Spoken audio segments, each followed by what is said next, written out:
Guys, I hate to sound like a complainer, but I've got to tell you that it was not supposed to go down like this. I had big plans for the F-150 hybrid, and this video is going to be filled with all kinds of cool stuff from an annual camping trip with my friends where getting there is half the fun. Unfortunately, a province-wide ban on camping on Crown land put an end to those plans pretty quickly. So I've been doing nothing but hauling my sorrows around all week in a truck I was pretty excited about putting to the proper test.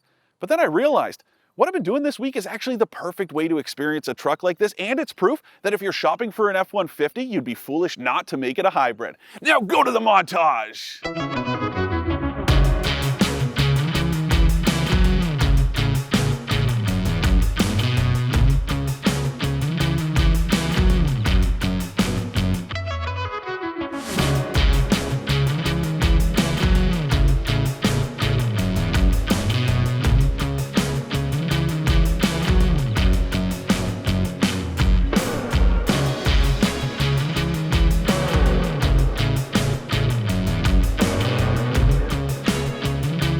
For more expert car reviews, don't forget to share our channel and subscribe so you can catch some of this and maybe even a little of that.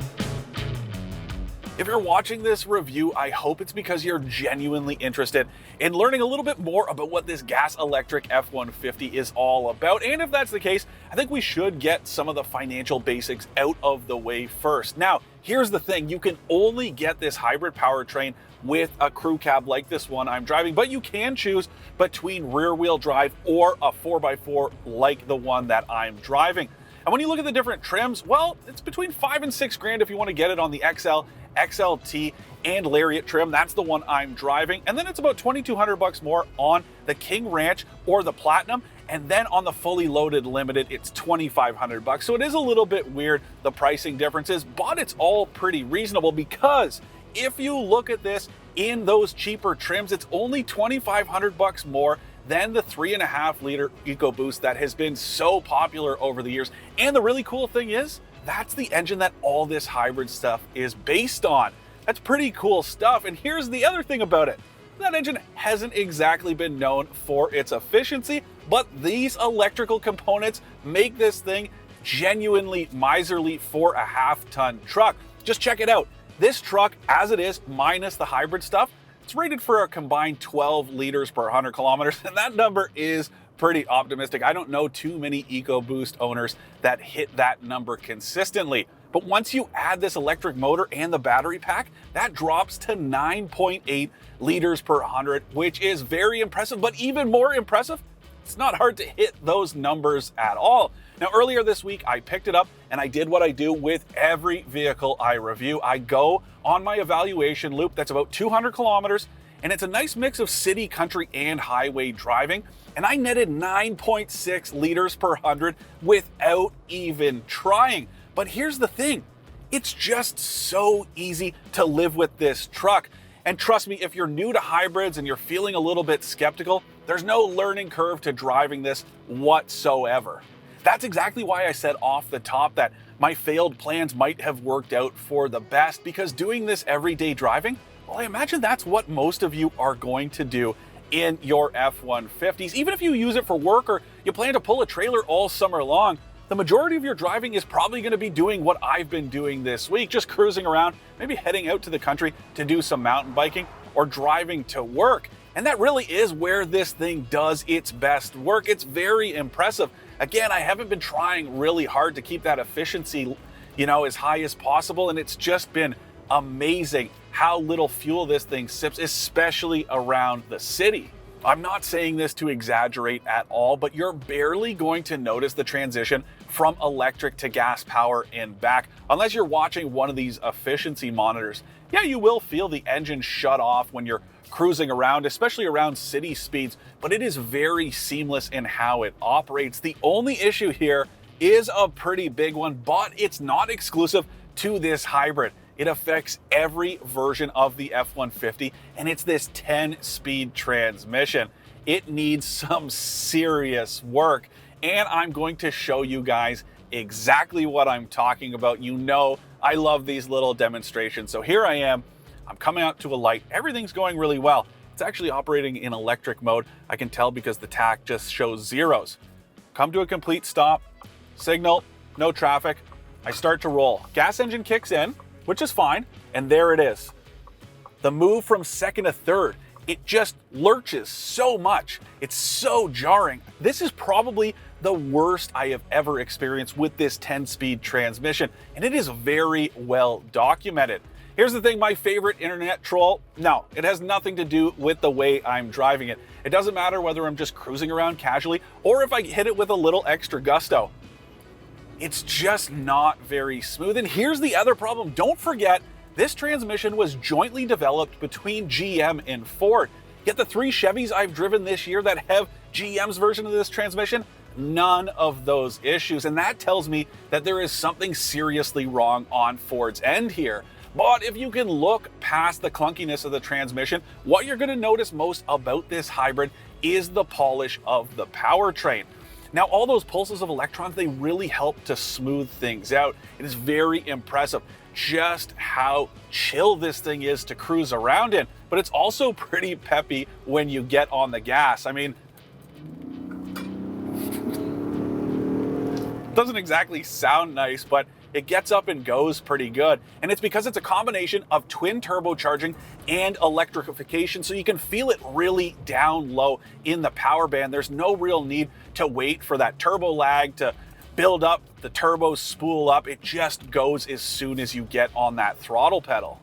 I do think we should talk numbers here, and here's the thing about this hybrid powertrain. Yeah, it uses that same 3.5-liter EcoBoost with the electric motor that's built into the 10-speed transmission, just like that Ford Explorer hybrid I reviewed not too long ago, which you've already watched that review. And for those of you who haven't, make sure to put it in the queue and watch it after this. But when you add it all up, this thing makes 430 horsepower and 570 pound-feet of torque. That's 30 horsepower more than that 3.5-liter on its own, and 70 pound-feet of torque. And that means until the new Raptor hits, this is the most powerful F-150 you can buy today. Now, that does cover most of the stuff you need to know about the hybrid, but there is a nice little added bonus here too. Now, if you go with this F-150 hybrid, you get a 2.4 kilowatt inverter bolted to the inside of the frame rail, and that means you can use this thing as a mobile generator if you want.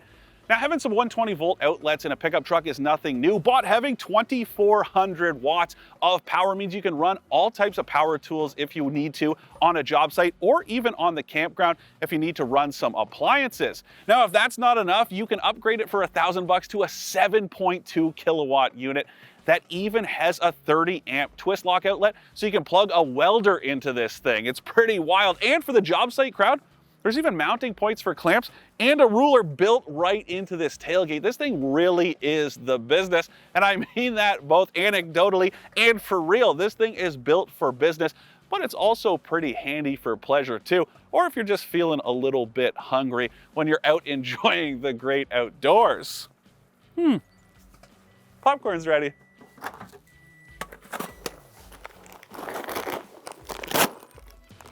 Wow, so serene.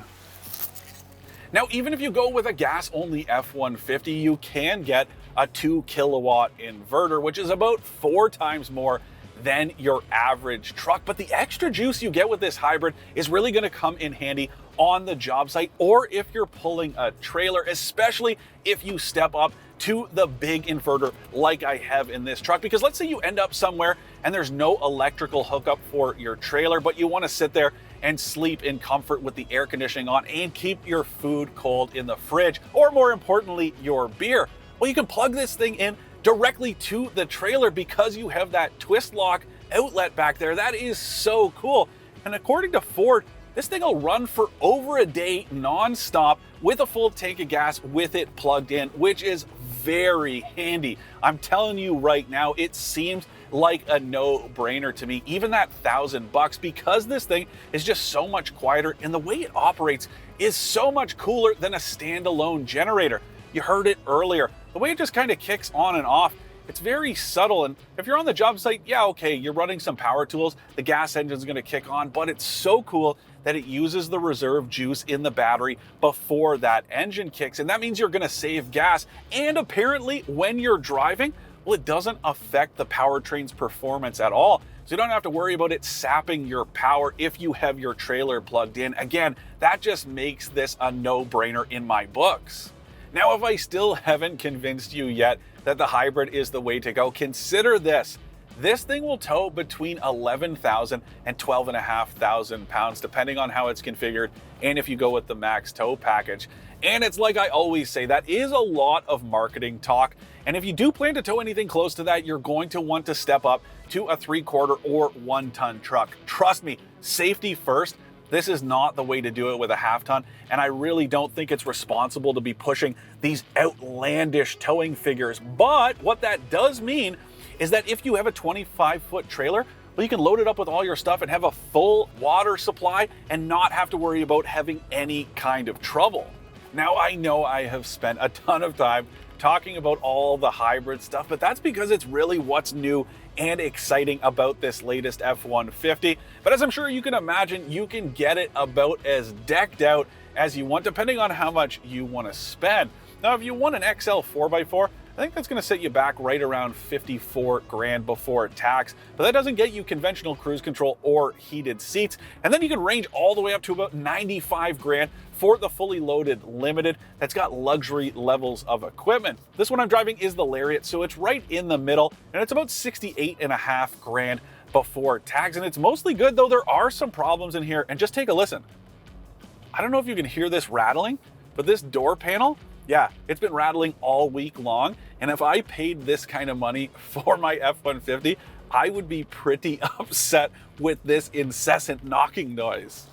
And to make matters worse, I have a whole bunch of options on this truck that makes it $84,000 out the door. That to me is a big problem. But you know, I do have to say there is a lot to like here, and I could probably live without most of those options because the stuff I really dig about this, well, it's standard in this Lariat. So you have this massive 12-inch touchscreen, wireless Apple CarPlay and Android Auto connections, these heated and ventilated front seats, a heated steering wheel, even heated second row seats. And I have to say, this leather upholstery is fantastic. This is right up there with those Lincolns I drove earlier this year. And here are a couple links to those reviews too. I do have to say, I dig this truck a lot. I'm not so crazy about the chrome with this Lariat 502A package or whatever it's called. I could definitely live without that, but I do like a lot of the other stuff here, and you do get a lot of advanced safety stuff too. Though if you want adaptive cruise control,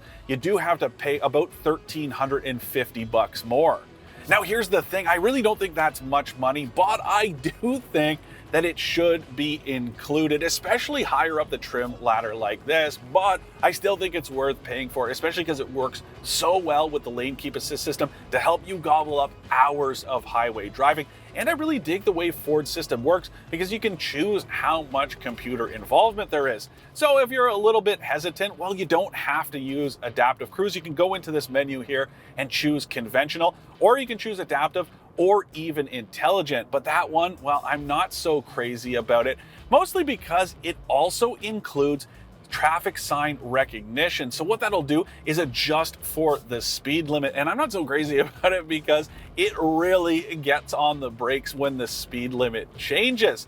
Here's the other reason why it's imperfect. Yes, you can adjust the tolerance. So let's say I'm out on a country road, I can set it to about 20 kilometers an hour. And that way, if the speed limit does drop, it's not gonna be quite as quick to get on the brakes. But here's my problem.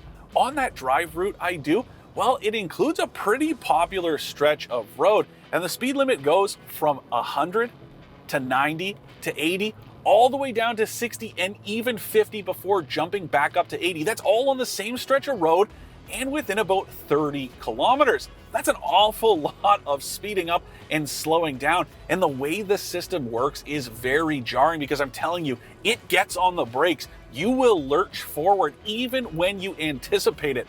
It's just not very good. That tolerance, it's great higher in the speed limit range, but low down when you get towards that 60 mark, it's just no good and there's no way to work around it. And like I said, it is very quick to get on the brakes. I'd rather just use the adaptive cruise system, and that way I can be in control. So I can either coast down to the speed limit or hit the brakes myself, but at least I know what's going on.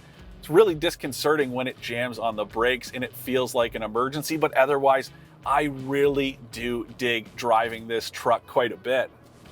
To recap, I love the way the Ford F-150 Hybrid's powertrain performs, the way it works as a generator, and that there aren't really any compromises that come with it.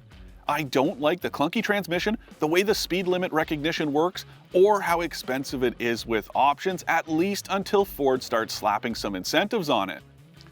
I gotta admit, I'm still pretty disappointed I didn't get to do any of the fun stuff I had planned with the F-150 Hybrid, but it might have been for the best. Because yeah, it would have been cool to show you guys how it performs in a unique scenario like that, but I think the big takeaway is just how great it is for day-to-day life. You know, the F-150 has been the best-selling truck around for a while now, but I have to say, this hybrid officially makes it the best one to buy too.